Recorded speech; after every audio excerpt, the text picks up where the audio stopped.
Class 12 biology परीक्षा में आने वाले वेरी मोस्ट इम्पॉर्टेंट 13 प्रश्न लेकर के आए हैं। ये 13 लॉन्ग क्वेश्चन आपको बताएंगे और इसी में से फंस जाएंगे। तो देखिए, पहला क्वेश्चन है जैव प्रौद्योगिकी क्या है, इसकी उपयोगिता लिखिए। Very very most important question है और ये जरूर आएगा परीक्षा में। अब इसको कई तरह से पूछा जा सकता है, जैसे जीनी इंजीनियरिंग और इसके अनुप्रयोग इस तरह से पूछा जाता है, या पुनर्योगज डीएनए और इसके अनुप्रयोग, या फिर जेनेटिक इंजीनियरिंग करके पूछ लेते हैं इसी को, या फिर आनुवांशिक अभियांत्रिकी भी इसी को कहा जाता है। तो कई सारे नाम हैं, तो सभी नाम याद रखेंगे, किसी भी नाम से पूछा जा सकता है। ये दूसरा क्वेश्चन है आनुवांशिकी किसे कहते हैं। यह यहाँ पर आ सकता है कि आनुवांशिकता किसे कहते हैं, और आनुवांशिकी के नियमों का सचित्र वर्णन कीजिए। तो आनुवांशिकी के नियम कौन से हैं? मेंडल के नियम है, जो मेंडल के नियम है, प्रभाविता का नियम, पृथक्करण का नियम, स्वतंत्र विवरण का नियम। अब ये कम इंपॉर्टेंट है, लेकिन इससे ज़्यादा ये इंपॉर्टेंट है। एक संकर संकरण का प्रयोग करते हुए मेंडल के प्रभाविता और पृथक्करण के नियम की व्याख्या कीजिए। एक संकर संकरण का प्रयोग करते हुए मेंडल के प्रभाविता के नियम की व्याख्या अथवा पृथक्करण के नियम की व्याख्या। वेरी मोस्ट इंपॉर्टेंट क्वेश्चन है और पूछा जा सकता है। फिर तो देखिए, इस तरह से 2 क्वेश्चन हो गए। तीसरे क्वेश्चन पर आते हैं। तीसरा क्वेश्चन इंपॉर्टेंट है, युग्मक जनन क्या है, शुक्राणु जनन और अंडाणु जनन को चित्र सहित समझाइए। वेरी मोस्ट इंपॉर्टेंट है। अब इसमें से अलग थोड़ा सा भी पूछा जा सकता है कि शुक्राणु जनन किसे कहते हैं, इसकी प्रक्रिया का वर्णन कीजिए, या फिर अंडाणु जनन किसे कहते हैं, इसकी प्रक्रिया का वर्णन कीजिए। तो ये क्वेश्चन वेरी मोस्ट इंपॉर्टेंट है, आएगा जरूर। और इसके बाद में चौथा प्रश्न है निषेचन किसे कहते हैं, मनुष्य में होने वाली क्रियाओं का उल्लेख कीजिए तथा अंडाणु में शुक्राणु के प्रवेश का नामांकित चित्र बनाइए।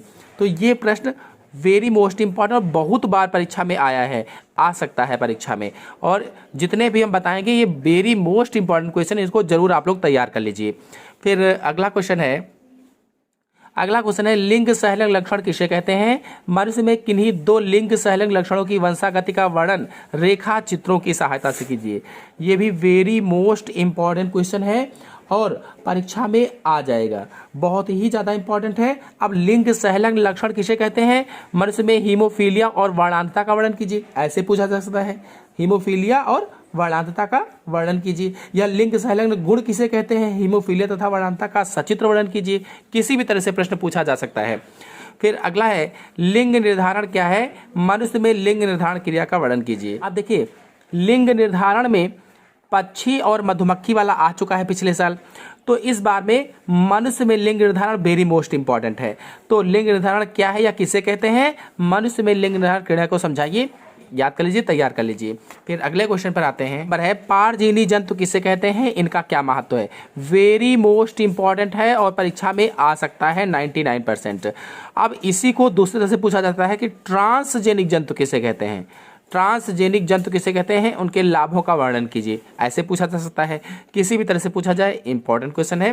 फिर अगला है त्रिसंलयन क्या है, यह कहाँ और कैसे संपन्न होता है। त्रिसंलयन में सम्मिलित न्यूक्लियाई के नाम बताइए।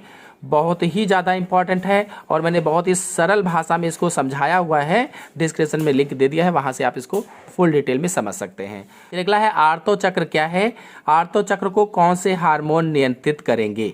आर्तो चक्र यानी मेंस्ट्रुएशन साइकिल का डिटेल बताना है।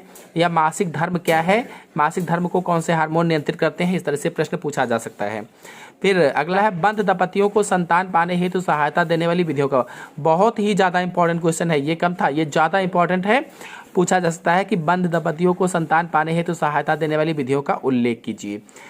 और फिर अगला क्वेश्चन है जीन चिकित्सा क्या है, एडिनोसिन डीएमिनेज की कमी का उदाहरण देते हुए इसका सचित्र वर्णन कीजिए। जीन चिकित्सा पूछा जा सकता है और एडीए की कमी का उदाहरण देते हुए 4 साल की बच्ची का वर्णन करना है।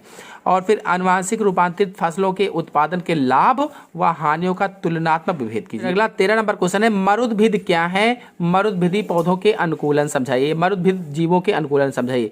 Very very most important question है मरुद्भिद। मरुद्भिद आ जाएगा और याद कर लीजिए, इसको अच्छी तरह से तैयार कर लीजिए। फिर एक थोड़ा सा इंपॉर्टेंट, ज़्यादा इंपॉर्टेंट नहीं, लॉजिस्टिक समष्टि वृद्धि वक्र का वर्णन। तो फिलहाल आप 13 क्वेश्चन मोस्ट इंपॉर्टेंट हैं, इनको जरूर तैयार कर लीजिए।